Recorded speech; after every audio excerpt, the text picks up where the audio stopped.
Nah, saat ini saya bersama dengan anak-anak muda yang luar biasa yang kebetulan berkunjung di Sekolah Air Hujan Bandung Bening. Silahkan perkenalkan diri, Mas. Nama siapa, dari kampus mana? Nama saya Giovanni Ahmad Arianto. Saya staf di Ekoton sebagai menyuarakan tentang guna ulang dalam pembatasan penggunaan plastik sekali pakai yang menjadi masalah di Indonesia saat ini. Saya Manuel Togi Marsata Sidaputar dan saya sedang menjunjung studi di Universitas Brawijaya dan jurusan saya manajemen sumber daya perairan dan cukup linear dengan apa yang dibahas di Bayu Bening. Oke. Nama saya Muhammad Alek Rahmatullah, dipanggil Alek. Saya di Ekoton sebagai staf di divisi edukasi. Terus saya juga aktif terlibat di ronda sungai untuk menjaga ekosistem sungai karena sungai saat ini sudah banyak yang tercemar dan kita sekarang diambang krisis air. Selanjutnya. Saya Muhammad Zulfikar Ramadan. Saya di Ekoton sebagai tim dokumentasi dan saya aktif mengikuti kegiatan-kegiatan Ekoton seperti ronda sungai dan lain-lainnya untuk mempublikasi program-program kita. Saya masih Lambak Hidayatullah. Saya dari Universitas Brawijaya dan saya menjunjung tinggi program studi manajemen sumber daya perairan. Saya sendiri aktif dalam menyuarakan isu-isu plastik penggunaan sekali pakai, terutama yang akan mengarah nantinya ke mikroplastik seperti itu. Wow, ternyata anak-anak muda yang luar biasa. Makanya nih minumnya mereka bawa tumbler ya, gitu ya. Karena mereka yang mensuarakan untuk penggunaan pembatasan penggunaan plastik. Jadi mereka pun semuanya bawa tumbler. Nah, ketika hari ini kita sampai semua berkunjung di Sekolah Air Hujan ini, apa sih yang kemudian ada kesan di kalian gitu? Dari Mas Immanuel dulu deh kayaknya. Ya, dari saya sendiri saat saya datang itu saya cukup kagum karena mungkin ini pertama kali ya. Kalau bagi saya pertama kali saya melihat di Indonesia bahwa ada teknologi dan inovasi yang seperti ini, karena kalau kita lihat berita juga kan, terutama negara-negara yang fokusnya di industri ekstraksi yang perminyakan atau pertambangan, mereka sudah memulai negaranya itu krisis air karena kualitas dan kuantitasnya sudah berubah begitu. Dan kebetulan mungkin Indonesia akan menjadi negara yang salah satunya menyusul, dan saya sangat kagum dan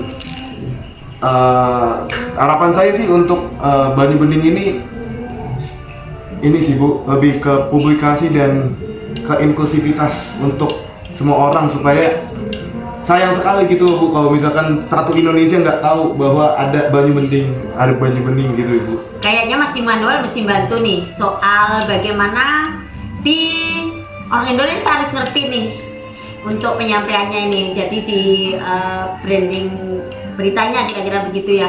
Kemudian bagaimana ini juga inklusif, bisa semua orang bisa mengakses dan sebagainya. Lanjut nih.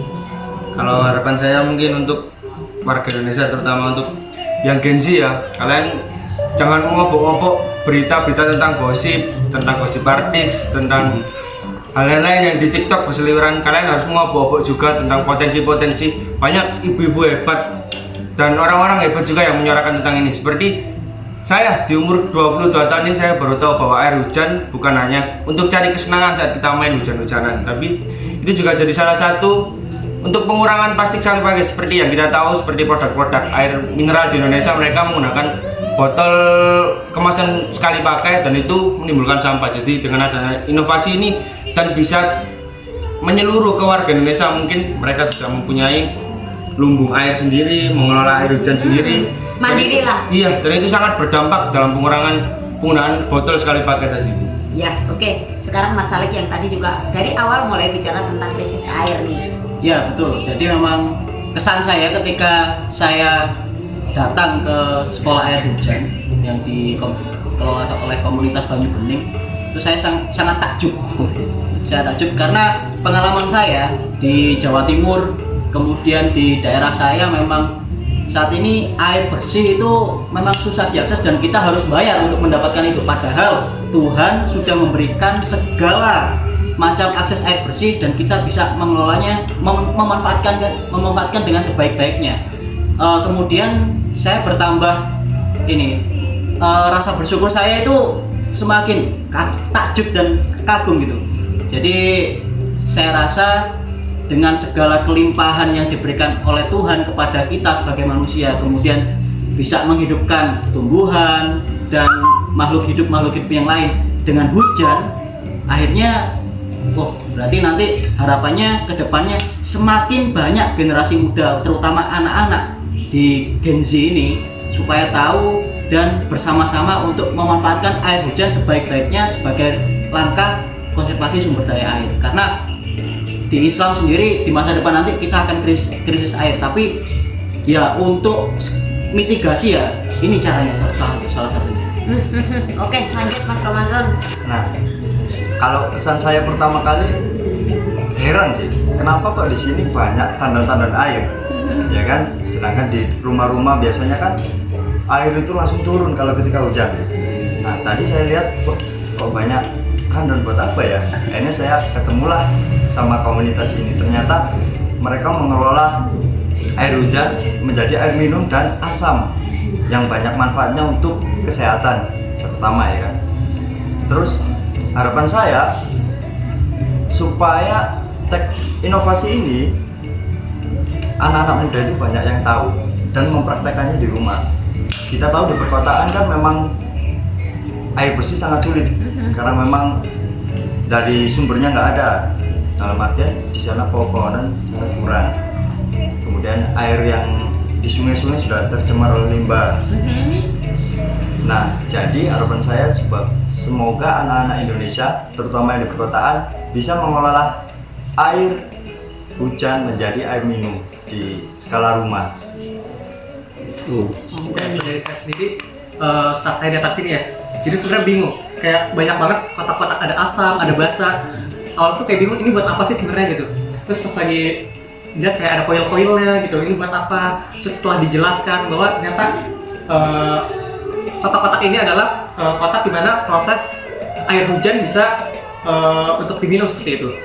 Ini sangat menarik banget karena air hujan yang mungkin kita selalu menyanyiakan gitu ya, air hujan selalu lewat aja gitu, nggak pernah kita pikirkan bisa buat apa gitu. Terus di sini ternyata bisa dimanfaatkan, bisa dibuat kandungannya lebih baik lagi gitu untuk bisa diminum. Dan saya sangat interest sekali bagaimana sebenarnya kalau sebenarnya produk ini, alat itu bisa digunakan lebih dimasifkan lagi gitu oleh orang-orang skala rumahan gitu. Mungkin orang-orang ketika bisa membuat sendiri, bisa mempraktekkan sendiri, itu bisa mengurangi sampah-sampah sekali pakai. Contohnya AMDK seperti itu. Itu sih harapannya. Semoga bisa lebih dimasifkan lagi, bisa lebih banyak orang yang bisa mengakses, bisa menggunakan, sehingga bisa mengurangi sampah plastik sekali pakai seperti itu. Nah, Saya ada tambahan. Betul kata Ilham, memang seharusnya ini lebih dimasifkan, tapi setelah tadi kita cerita-cerita Bu, saya mendengar bahwa banyak sekali hambatan dan tantangan saat ini memperluas cakupannya, dan harapan saya hati Bapak Ibu Banyu Bening itu diperkuat oleh Tuhan gitu, karena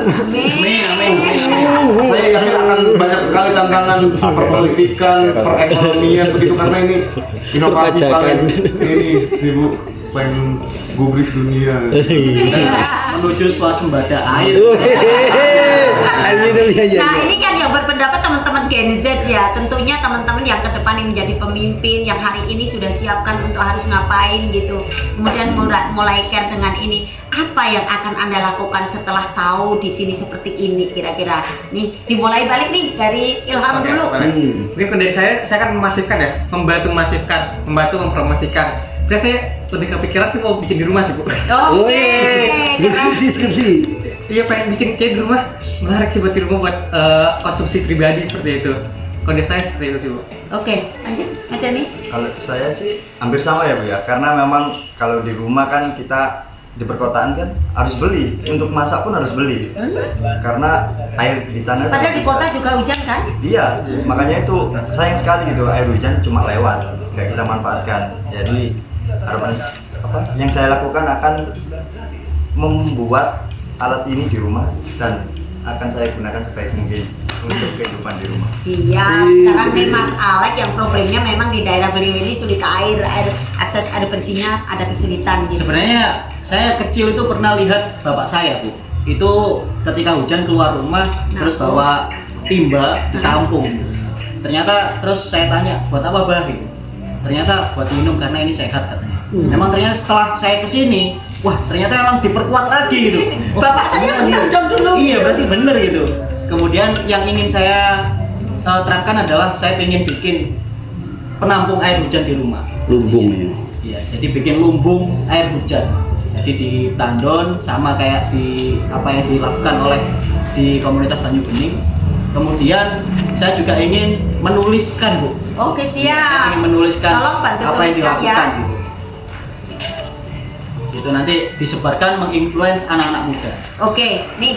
Kalau untuk saya sendiri, saya mungkin akan sama dengan teman-teman, tapi saya akan menambahkan berhubung saya di bidang toko refill, Bu. Jadi saya jualan jadi saya jualan sabun dengan sistem refill. Dan sehari-harinya saya paling sering bertabrakan dengan masyarakat, dengan customer refilling. Langsung nih Iya. ya. Mungkin saya akan membantu menyuarakan tentang ternyata ada loh di Jogja ada seorang ibu-ibu yang beliau membuat air hujan ini yang mungkin banyak orang yang nggak tahu air hujan ini bisa diminum dan manfaatnya juga seperti ibu cerita pernah ada orang sakit kanker dan kesini dan perubahannya cukup signifikan, beliau bisa sehat Dan lagi. itu bisa dilogikakan. Ya. Yang paling penting itu. Jadi saya akan bercerita untuk tiap customer yang ketemu, mungkin itu dari warga sekolah, dari ibu-ibu PKK, dari komunitas lingkungan juga akan saya kasih tahu bahwa ada loh sah bebek sekolah air hujan Banyu Bening.